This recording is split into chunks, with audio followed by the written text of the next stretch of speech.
Most beginners do not fail in the gym because they stop showing up. They fail because they are working hard inside a system that was never designed to produce the result they are chasing. And nobody told them that before they started. If this is your first time here, subscribe and share this with someone at the beginning of their fitness journey. What gets covered in this channel is the foundational information most fitness content skips. The understanding that separates people who see real results from people who spend months in the gym, wondering why the effort is not translating.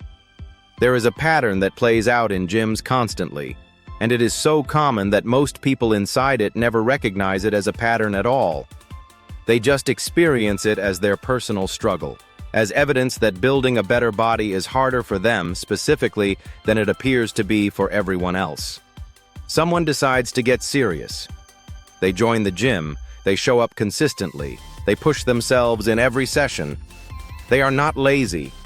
They are not undisciplined. They arrive with genuine commitment and real physical effort.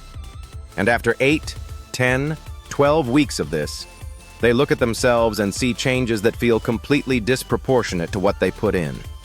That gap between effort invested and outcome received is not a character failing. It is the predictable result of a specific mistake that most beginners make without knowing they are making it. A mistake that is not about showing up, not about working hard, and not about the specific exercises being performed. It is a structural mistake. And it begins on day 1. Doing too much, too soon. The mistake beneath the mistake. The most common beginner gym mistake is not laziness. It is the opposite. It is arriving with full motivation, treating that motivation as a renewable resource, and designing a training schedule that would be challenging for someone with years of consistent training experience, let alone someone whose body has never adapted to the demands of structured resistance training. 6 days a week, 2-hour sessions, every muscle group targeted from every angle, maximum effort in every set of every exercise in every session. This approach feels like commitment. It looks like dedication, and it produces the worst possible outcome for a beginning trainee.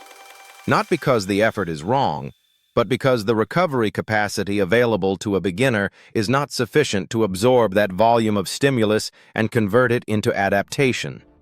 Here is the physiology that most people are never given.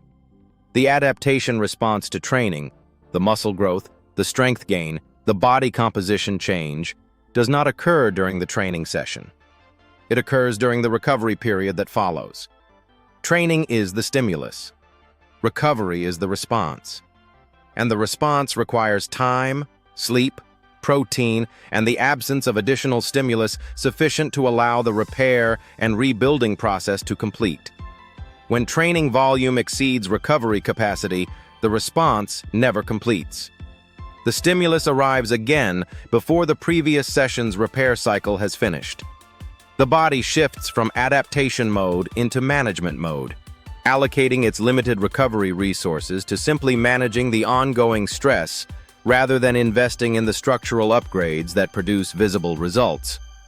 The beginner who trains twice a week with genuine intensity and adequate recovery between sessions will outperform the beginner training 6 days a week in a state of chronic partial recovery.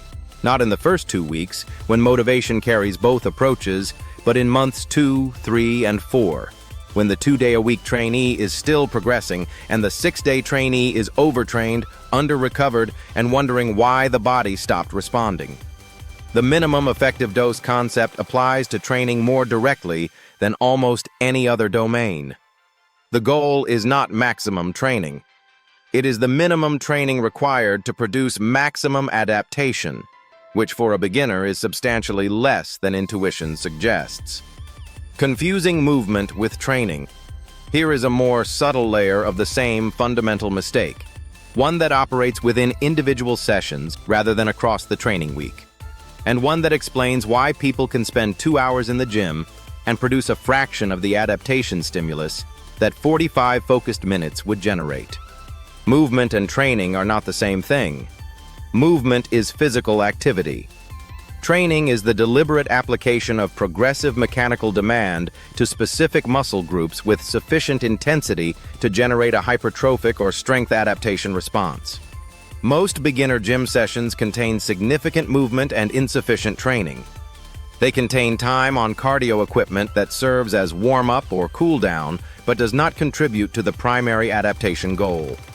They contain exercise rotations that keep the body busy without keeping the target muscle under the sustained tension required for genuine stimulus.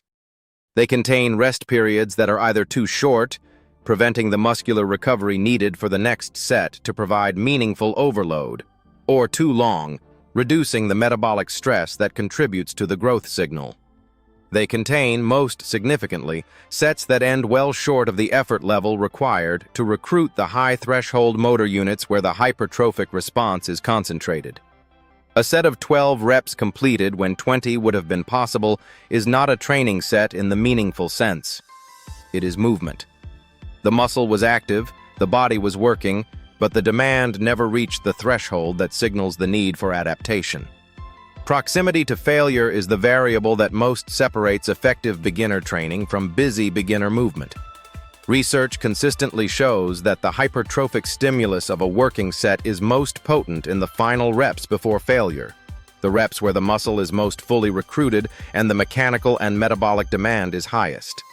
Sets ended far from failure never access that stimulus zone, regardless of how many of them are performed.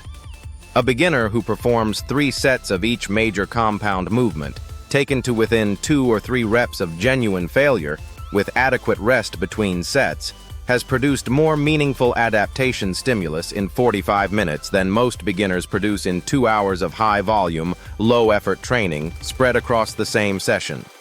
Less movement. More training. The distinction changes everything. The isolation exercise trap.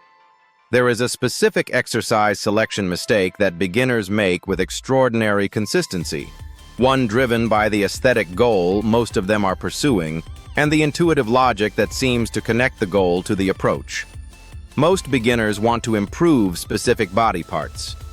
They want bigger arms, a flatter stomach, a more defined chest, and they approach these goals by training those specific areas directly, curling for the arms, crunching for the stomach, doing cable flies for the chest. The problem is not that isolation exercises have no value. The problem is that beginners are prioritizing isolation exercises over compound movements at the precise stage of training where compound movements produce disproportionately superior results. Compound movements, squats, deadlifts, rows, presses, pull-ups, recruit multiple muscle groups simultaneously under significant load. They generate the largest hormonal response of any exercise category, producing acute elevations in testosterone and growth hormone that create a systemic anabolic environment affecting the entire body. They develop the foundational movement patterns that make every subsequent exercise more effective and safer. And they produce more total muscle development per unit of training time than any isolation exercise can match. A beginner who structures their training around squats, Romanian deadlifts, rows, and presses, with isolation work as a supplement rather than a foundation, will develop more arm size, more chest development, more overall muscle mass, and more visible body composition change than a beginner who spends the same training time on curls, flies, and crunches. The reason is simple. Compound movements build the most muscle in the least time because they involve the most muscle under the most load in the most hormonally productive training context. Isolation exercises refine and develop specific areas within a body that already has a meaningful muscular foundation. Without that foundation, isolation training is polishing a surface that has not yet been built. Build first. Refine later. The sequence is not optional. It is the biological order in which efficient muscle development actually occurs. The nutrition assumption that undermines everything. The final layer of the beginner mistake is one that operates completely outside the gym. And it is the reason that people who do eventually find effective training approaches still fail to see the body composition changes they are working toward. Most beginners assume that training is the primary variable in body transformation, and that nutrition is a supporting factor, something to be generally aware of, improved somewhat, and addressed more seriously if results plateau. This assumption is wrong in a way that costs months of progress. Nutrition is not a supporting factor in body transformation. It is a co-primary variable. Training provides the signal for adaptation. Nutrition provides the substrate, the hormonal environment, and the raw material from which adaptation is built. Remove adequate nutrition from a well-designed training program, and the program produces a fraction of its potential outcome. Not because the training failed, but because the biological conditions required to complete the adaptation were absent. Specifically, two nutritional variables have the most direct impact on whether training produces body composition change: total protein intake and caloric context. Muscle protein synthesis, the process of building new muscle tissue, requires amino acid availability above the threshold for maximum anabolic signaling. Most beginners eating normal diets without specific attention to protein are chronically undersupplying the building blocks the training is calling for. The stimulus is being sent. The material to respond to it is insufficient. Caloric context determines whether the body is in an environment capable of adding tissue or one where survival efficiency takes priority. Significant caloric restriction during a muscle-building phase does not produce a leaner, more muscular body simultaneously. It produces a compromise outcome in both directions. Understanding whether the goal is building or leaning and eating accordingly is not advanced nutritional knowledge. It is the baseline understanding required for training to produce predictable outcomes. Conclusion: the gym mistake that most beginners make is not a single error. It is a cluster of interconnected misunderstandings about volume, about effort, about exercise selection, and about the nutritional environment that training requires to produce results. Correcting it does not require more effort. It requires redirected effort, training less frequently but more effectively, prioritizing the movements that produce the most adaptation, taking sets to the effort level where the stimulus is actually meaningful, and supporting the training with the nutrition required for the body to complete the work the gym started. The beginners who build the physiques most people admire are rarely the ones who train the hardest in the conventional sense. They are the ones who understood, earlier than most, that the body responds to intelligent demand, not to maximum volume, and that recovery, not training, is where adaptation actually lives. Get the foundation right. Everything that follows becomes significantly more productive when it does. If this explains something that months of training never made clear, subscribe and share this with someone at the start of their journey. This channel is built around one principle: give people the real framework, not the recycled advice that keeps beginners in the same place for years.